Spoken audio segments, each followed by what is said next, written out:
Hi guys, welcome back to the Bearded Broskies. I'm Chris, this is Mike, and in this video today we're going to be doing Game of Thrones Season 7, Episode 3 that aired last Sunday. Sorry for the little late video, but it's been a busy week. So we're going to start off this episode with Jon and Daenerys. John fast tracks his way down to Dragonstone. Guess we're ignoring all the rules of how far everything actually is away, but who cares? So he shows up, and he brought Davos with him, and they're there to talk to Cersei or to Daenerys about kind of maybe joining up or maybe lending their support to fight the White Walkers beyond the Wall because let's face it, that's the greatest threat to everyone. Who cares about this little battle going on for the Seven Kingdoms? There's going to be nothing left if they don't stop the White Walkers. Well, and they're mainly down there to get the obsidian too, Yeah. because Sam sent Jon the Raven last episode, and Dragonstone's mountains of obsidian underneath the ground, right? So he's there really to mine it, but he's also there to get an ally in turn. Mhm. But as soon as he gets in with Daenerys, she immediately is basically like, "I want you to bend the knee to me," Yeah. and Jon's like, "No." Not here to do that. He's like, I don't know you. Your dad like killed my grandfather and my uncle, and like you're no friend to House Stark. Why should I just trust you? Like you've only been here for what, like a week, Yeah. and you've got a claim to the throne. He's just like, no. And Yeah. then she tries to throw it in his face that his ancestors kneeled to Aegon Targaryen 300 years ago, and they're supposed to be pledge fealty to them for all existence. And Jon's like, well, no, I'm not going to honor that. Yeah, that's nice. know, They're that's- all dead. That's not Yeah. me. That's not my problem. My people named me King of the North. I plan to honor that. That's basically what his point is. And the big thing is, you get like, there's so much arrogance with Dany. Like, I've never been a big fan of Dany's character all the years I've read the book. She's so arrogant. Like, really, she doesn't like. Jon's a great military commander, great warrior, soldier. Like he's actually done shit. Dany just is like gets other people to do shit for her. And then she claims that I've done all this. Like, well, really, you didn't really do. Yeah, to me, this is like, really Dany starting to show her age. Like in the book, she's what, like 16 at this point, maybe 15, 16, 17, somewhere in there. Yeah. They've aged her obviously for the show, but this season is really starting to show her age from the books and her inexperience in war. Like, the way everything pans out in this episode, you can clearly see that she's just plainly overmatched. And yeah, I think she this doesn't is know what she's dealing with, right? Yeah, this is a lot of her, youth coming out, basically, I think, in this season, finally. Yeah, because when you're dealing with Cersei's cutthroat. She looks at every angle. She's been doing this for years. She's twice as old as Dany. Dany's really been living the high life as Queen of Marine. She's got dragons. She's got Unsullied. She's never really. Do she killed a bunch of slavers? Who cares? Like she's made a couple big moves, but for the most part, she doesn't really do anything. She relies on other people so much. Where I think Jon is more, like he handles things himself, right? So their conversation's not going very good. Davos kind of steps in. They start telling Dany about the Night King and the Army of the Dead. She doesn't believe them at all, right? And he's going to Tyrion, like, because him and Jon have a history from season 1. He goes, have you known me or my family to be liars or crazy or madmen? And Tyrion's like, well, no. And he goes, well, do you think I would have come all the way down here to say that dead men are coming? Like, I don't really. He basically told her, I don't care what you're doing in the South. He goes, I don't care about the Iron Throne. Yeah. I don't care about your war. He goes, you need to come north. Yeah. You need to give me obsidian. I have to battle against the Night King because it doesn't matter. Yeah. And then Davos really hammers that home, saying, it doesn't matter what skeleton sits on the Iron Throne. In the end, we're all going to be dead. So you can squabble with Cersei all you want, but I mean, the real problem's up north. So she still doesn't believe him. Tyrion kind of lends a hand there and convinces her, that Jon will be a strong ally, and she kind of concedes to let him mine the obsidian as an act of good faith. Yeah, Dany and Jon will have a scene where they're kind of just overlooking the waters and the dragons are flying around, and she finally says, okay, whatever you need, men and supplies, we'll give it to you. You can mine the obsidian. So, I mean, that's basically the end of their story.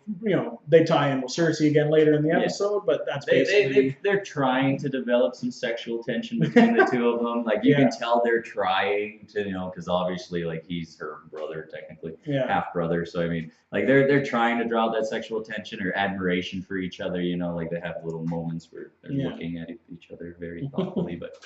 Obviously, it'll come to place later. Yeah. So where are we going to jump to? We're going to jump to the Citadel. Yeah, and And, Sam's surgery on Jorah went well. Very well. Took off all the grayscale. The Archmaester's looking him over. He's poking at him with a stick, and it's like, oh well, everything looks good here. The skin looks like it's healing up. He's like, what did you do? Oh, I think Jorah's like, I think it was the climate. Yeah, I'm just feeling better. It's the air. It's making me feel good. He didn't want to get Sam into trouble, even though the Archmaester knows that Sam helped him. Yeah. And the Archmaester is kind of going, so many more experienced maesters tried this and failed. How did you do it?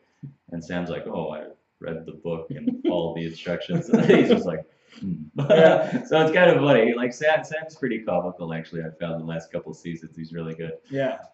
So Jorah's alive. Sam's still he's free to go. He's gonna probably go meet up with Dany. That's what he says he's gonna do That's anyway. his plan anyhow. So yay, Jorah's Don't alive. know if he knows where Dany is at this point, but somehow he's gonna find her. Well, he'll find her. He'll just jog over there, and he'll be there next episode. He'll be there in no time. Then we go north, and Bran and Sansa get a reunion finally. Yeah. Like, wow, finally. She's like, oh my God, you're alive. First time since season 1. She thought he was dead this whole time, even though Theon told her, last season season before they jumped. He told her, like, I didn't kill them. It was the farmer's boy. So she knows Bran and Rickon were alive, but she had no idea where they were. And Rickon just died. So she's like, I never thought she'd see Bran again, right? And Bran's changed, he's very cold. Yeah, he's a three-eyed raven now. I think he's kind of living like he sees past, present, future kind of all at the same time. So he's just very like poker faced. He brought up her marrying Ramsay and how beautiful she looked that night. And he obviously knows what Ramsay did to her because he can see everything. Yeah. She gets really uncomfortable with it though and emotional, bringing that back. Yeah. And I don't think she knows really how to talk to Bran anymore because she doesn't understand him. Yeah. Doesn't understand what he's talking about. Yeah. But I have a feeling we're going to have Jon back, and I think Arya is going to be back because the next episode's called Homecoming. So I think that's going to be all the Starks are going to finally convene. We're going to get the first Stark reunion since episode 1 of season 1. Yeah. Except for all the dead people, but. First time all these actors will have been together, since that first episode. It's crazy to think about, but it's kind of cool. But else going on in the north, Sansa's running Winterfell like she was born to do it. She's making them harvest all the grain. She's organizing all the troops and the people. She's doing a really good job while Jon's away. Baelish is obviously trying to play his mind games with her, but she's still dodging him for now. But he's gonna play a part there, right? Or there's no point in him being up there. Yeah, why else would he be there? Something's gonna happen with him eventually. She's gonna end up having to listen to him, right? Or his decisional. Or he'll backstab them, something like that. Or maybe he will. Yeah, maybe they'll bury him in the crypts. That would be nice. So from there we go down to King's Landing and see what Cersei's up to. Yeah, Cersei's probably playing the biggest part in this episode. So obviously we start off with Euron bringing her present that he promised her, and he's got obviously the remaining Sand Snakes, and he's got Yara Greyjoy, and he's parading them through the city. Everyone's booing and hissing at them like they love to do. They just booed and hissed at Cersei not that long ago, but now they love her apparently. So let's boo and hiss at the Dornish and Yara Greyjoy. And it's funny because he gets them into the throne room and he presents them and everyone's cheering for him and he goes up to Jaime and he goes, "Oh, have the love of the people." He goes, "Yeah, well, they love you today and they'll scream and yell for your head to be chopped off the next day." Exactly. So don't grow too attached to them. And then we get a funny little scene between the two of them where Euron's asking Jaime how Cersei likes it. Yeah, I love that. Does she like it hard? Does she like it soft? Does she like a finger in the bum? Does she like finger in the bum? Jamie's like, what? What are you saying? He's just about to rage on it. John's like, it's okay, we'll talk about it later. later. We'll talk about it later. Don't worry, not now, when we have time. Good time. Yeah. That was great. So yeah, it's pretty comical, right? Like they're making Euron to be kind of the rock star of the show right now. So, yeah.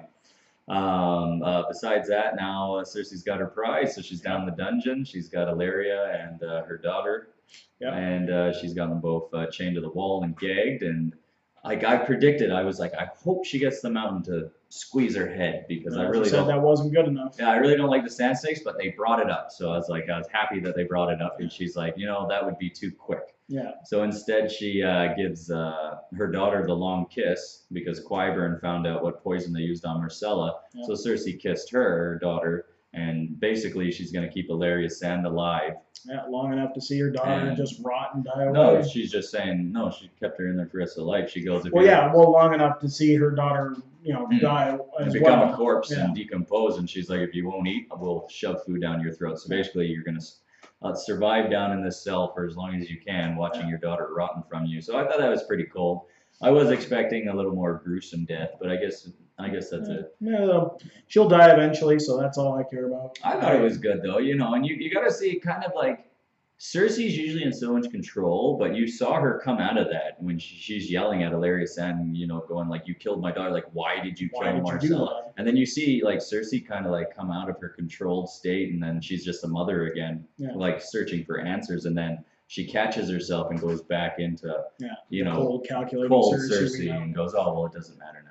Yeah. But she really, she can't understand why Illyria would attack such an innocent child, right? But Exactly. that whole Dorne storyline doesn't make any fucking sense anyway.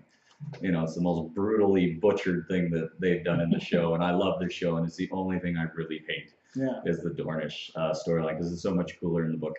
Yeah. So So what then ends she's up- all giddy after that. So now she has to go upstairs and find Jamie in the bedroom, and they have they have a good time in there. She's a go at Jamie who doesn't want to do anything. He doesn't want it at first, but he's not saying no after very long. When they get down on their knees, you go, okay. Yeah. Not much argument there coming from Jamie. No, exactly. The funny thing that I saw, a little detail I saw, was Cersei's made all her handmaidens cut their hair short so they would have her hair. Mm. So nobody in her service has long hair anymore, and they kind of showed that in this episode. And I was like, oh, that's kind of neat. But so, then where do we go from there? We go. Yeah, so then she'll talk to the Bravosi, the Iron Banker, and he's there to collect. He's trying to make a bit of small talk, and she's having none of that. She just says, I know why you're here. You want your money. I'll get it for you. Don't worry about it. I got a plan. She's straight up Tywin Lannister to him. Yeah, and he's basically saying, you are just like your father. So, he's going to stay there for, a fortnight, and he's going to wait her out because she's got a plan. And boy, did she have a plan. Oh, yeah. Yeah. From there, their storylines takes us to the Unsullied. Mm-hmm. We find the Unsullied. They're raiding Casterly Rock, and you hear Tyrion kind of doing an overdub of the scene. He's basically saying, my dad built the castle, and he built everything up from nothing, but he didn't build the sewers. He trained the army, and they're well provisioned. There's 10,000 Lannister troops there, and they're going to lose thousands of Unsullied. And how he built the sewer system and basically a little whore entrance for Tyrion up to his old room, so they kind of break in through there. Yeah. But they end up taking the castle, and they're like, "Oh my God, the Castle Rock's never been taken before. Why was there only that was so easy? There's only a couple hundred troops here." And Grey Worm's freaking out, and he goes, "There's supposed to be more." He grabs a dying soldier. He's like, "Where are the rest of the Lannisters?" And then it turns out that they've duped Dany again. Yeah. They have taken the entire army. And camera peers over to the sea, and there you see all their ships just starting to be burned. Euron's there burning all their ships. So the Unsullied are now trapped at Castle Rock. And then Jamie points out that they emptied all the lodders. Yeah. So they're taking all the food out of Castle Rock, and they took all the men, and they're marching on Highgarden so they can sack Highgarden to pay off their debt to the Iron Bank. At first, when I saw this scene, I thought maybe they were marching on Dragonstone, but I thought, nah, that'd be way too soon. So obviously they're marching on Highgarden. And they're going to take out the Tyrells. And guess what the Tyrells have? They got tons of gold. Yeah. So they basically robbed them of probably like 20 million gold dragons of problem solved. Yeah, paid off all their debt, and you get a nice scene with Jamie and Olenna. Yeah. And Olenna lets it out of the bag that she killed Joffrey. Which is obviously not news to us, but it's big news to Jamie. You can see the look on his face. He's just... he's completely stunned. Obviously, the whole time they thought it was Tyrion, and that was why, obviously, he was set to die. But he was kind of mad at Tyrion about that too, right? Yeah. And now Jamie can actually sympathize because he hated Tyrion for killing Tywin. Yeah. But now he can sympathize and be like, oh, well, fuck, the reason he killed Dad was because, Dad just sentenced him to death and knew he didn't do it. So, of course Tyrion's going to kill Tywin, right? So maybe... Yeah. I think if we get Jamie and Tyrion together again, Jamie's not going to cut him down like he claimed. Yeah. I think that's maybe my prediction. I don't think it'll happen this season. I don't think anything will happen to Cersei this season, but I think maybe next season, if Cersei gets killed, I believe Jamie's going to kill Cersei because she's going to kind of pull a Mad King thing where she's going to ask Jaime to do something that's probably kill Tyrion. They'll probably have Tyrion, and he refuses, and then she'll probably try to kill him, and then Jaime will end up killing Cersei. That's my personal prediction. Yeah, I could see that. So that pretty much sums up the episode. Jaime poisons Olenna. Yep. And she drinks it quick. She knowingly poisons herself. He pours it in. Well, he pours it, and she asks him if it's painful, and he goes, no. So she goes, great. She chugs it, then tells him that she killed Joffrey, and you make sure you tell Cersei that I killed her little bastard. She needs to know that I did it. Yeah, that I killed the little prick. So, well, I thought he was going to maybe chop her down after that, but he just storms out, and he's like, well, whatever, she's fucking dead anyway. Yeah. I'd just laugh if she would have, like, pulled out a little antidote. That would have been great, because Olenna's one of the best characters. She's fantastic in the book. She's great in the show. It's really sad to see her character go. Yeah, I'm going to miss her. So leading into the next episode, pretty pumped. I think there's going to be a big fight coming. I think Dany's pissed off. She's lost half her allies now, and I think the dragons are finally coming out. I think she's lost more than half at this point, hasn't she, basically? All she's got left is some Dothraki. Well, she's mostly unsullied. Well, yeah, but she's got like 100,000 Dothraki. So she's got a good amount of people left. But she lost the Tyrells, who probably had 10,000 men. She lost the Dornish, which in the show probably there's 10, 15,000. In the books, they have 50,000 actually. Yeah. But who cares about Dorne? Because apparently in the Dorne storyline, they're the only house, the Sunspear. But really, Dorne is like every other fucking house where there's like 15 minor lords. So, I mean, somebody would just take the mantle of Dorne and now take over Dorne. So the Dornish army would still be there, but the show's written it out. So I don't know what they're going to do there. Yeah. They just nulled it because I think they want Cersei to have more of an even playing field now. Yeah. Because before everything was so stacked against her, but now they've taken out like the fleet, they've taken out the Martells, they've taken out the Tyrells, so it's like, oh, you've got Dothraki, and they're Unsullied or trapped at Castle Rock, pinned in by Euron with no food. Not that Unsullied eat much. Yeah, well, you need something eventually. It'll take a long time to starve Unsullied out, because they don't care. So yeah, that pretty much sums up this episode for this week. We'll be doing another one on Sunday for episode 4. So stay tuned for that, guys, and looking forward to the next video. Yeah, don't forget to like, share, and subscribe, and leave a comment below. Let us know what you think of the episode. Let us know what you think of us, and we'll see you next time, guys. Cheers.